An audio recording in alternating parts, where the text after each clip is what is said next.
चलिए आज एक ऐसी सच्ची कहानी सुनते हैं जो मतलब दिल दहला देगी।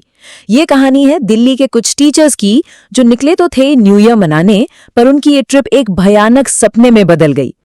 ये कहानी सिर्फ एक हॉरर स्टोरी नहीं है, ये एक वार्निंग भी है। खुद कहानी सुनाने वाले ने ये बात कही है कि पूरी कहानी सुनने के बाद आप समझ जाएंगे कि पहाड़ों में यात्रा करते समय आपको कौन सी चीजें नहीं करनी चाहिए। तो तैयार हो जाइए, चलिए इस रहस्यमयी सफर की शुरुआत करते हैं। तो कहानी का पहला हिस्सा है अशुभ शुरुआत।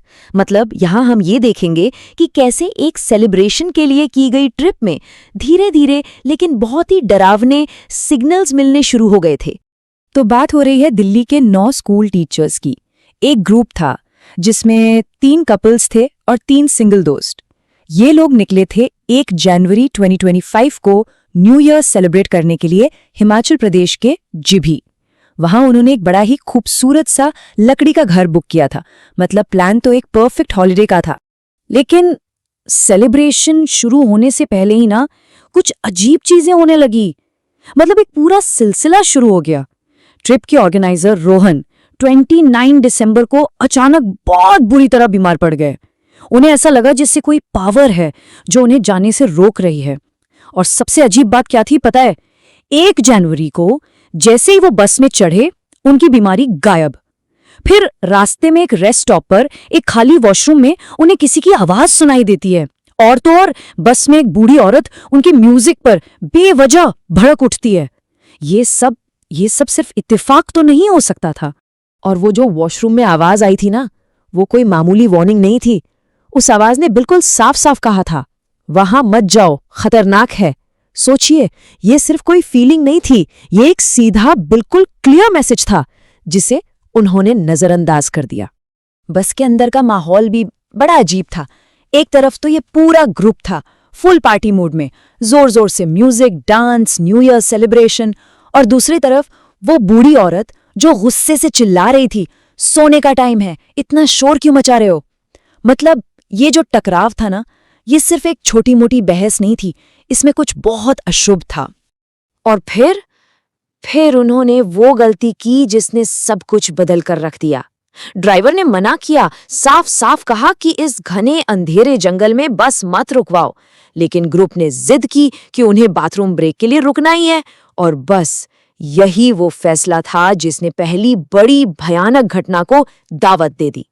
तो अब हम आते हैं कहानी के दूसरे हिस्से पर, बढ़ता हुआ आतंक। यहां से चीजें अजीब से सीधी सीधी फिजिकल और डरावनी होने लगती हैं। उस जंगल से निकलते ही बस में दीक्षा अचानक उस बूढ़ी औरत को बस घूरने लगती है, एक टक, और फिर वो नीचे गिर जाती है। सांस के लिए तड़पने लगती है, जैसे कोई उसका गला घोट रहा हो। जब वो थोड़ी नॉर्मल हुई तो उसने बताया कि किसी ने उसे धक्का दिया था। लेकिन सबसे डरावनी बात क्या थी? उसकी गर्दन पर 4 उंगलियों के निशान बिल्कुल साफ दिख रहे थे। खैर, जैसे तैसे वो लोग जिभी पहुंचे। वहां पहुंचकर रोहन फ्रेश होने के लिए होटल चला गया और उसके दोस्त सड़क पर ही उसका इंतजार कर रहे थे। ये सिर्फ कुछ मिनटों की बात थी, लेकिन इन्हीं कुछ मिनटों में कुछ ऐसा हुआ जिसकी कोई कल्पना भी नहीं कर सकता। जब रोहन वापस आया ना, तो उसके दोस्त उसे देखकर डर गए। मतलब उनके चेहरे पर खौफ था। और उन्होंने रोहन से एक ऐसा सवाल पूछा जो सुनने में ही इतना अजीब और डरावना है, तुम तो अभी अभी नीचे कूदे थे, तुम यहां से कैसे आ रहे हो? फिर उसके दोस्तों ने जो बताया वो सुनकर तो किसी के भी रोंगटे खड़े हो जाएं। उन्होंने बताया कि बिल्कुल रोहन का हमशक्ल, हूबहू रोहन जैसा दिखने वाला कोई उनके सामने आया, दौड़कर खाई के किनारे तक गया और बिना एक शब्द कहे उसमें कूद गया। सोचिए, ये कोई वहम नहीं हो सकता था। ये इस बात का पक्का सबूत था कि कोई शैतानी ताकत उनके साथ खेल रही थी, उनका रूप ले रही थी। होटल पहुंचकर भी ये आतंक कम नहीं हुआ, बल्कि और बढ़ गया। रात में जब बॉनफायर चल रहा था तो पहले दीक्षा पर किसी चीज का असर हुआ। वो चिल्लाने लगी, मैं मरने जा रही हूं, और पास की नहर में कूदने की कोशिश करने लगी। उसके बाद रिद्धि, वो सबसे अलग थलग बैठ गई और एक बहुत ही अजीब अननेचुरल आवाज में गुस्से से कुछ बोलने लगी, मतलब अब वो बुरी ताकतें 2 लोगों को अपना निशाना बना चुकी थीं। और अब हम आते हैं कहानी के क्लाइमैक्स पर, हताश हस्तक्षेप। ये उस ट्रिप की सबसे भयानक रात की कहानी है और उस बुरी ताकत से लड़ने की एक आखिरी हताश कोशिश की। उस रात रिद्धि पर जब पूरी तरह से उस चीज का कब्जा हुआ तो उसकी ताकत इंसानों वाली नहीं थी। रोहन ने खुद ये बात बताई है कि रिद्धि ने मुझे इतनी जोर से धक्का दिया कि मैं करीब 10 मीटर दूर जाकर गिरा। ये बिल्कुल साफ था कि उनका सामना किसी नॉर्मल चीज से नहीं हो रहा है। और इसके ठीक बाद रिद्धि अपने कमरे से भागकर निकली और बगल वाले खाली कमरे में जाकर खुद को अंदर से बंद कर लिया। ये कमरा असल में रोहन और उसके दोस्तों का था। अब सब लोग बाहर फंसे हुए, दरवाजे के पीछे से अजीब अजीब आवाजें आ रही थीं और वो लोग रिद्धि की मदद करने के लिए कुछ भी नहीं कर सकते थे, पूरी तरह बेबस। फिर उन्हें खिड़की में एक छोटी सी, बहुत छोटी सी दरार दिखी। जब रोहन ने उस दरार से अंदर झांका तो जो मंजर उसने देखा वो बेहद खौफनाक था।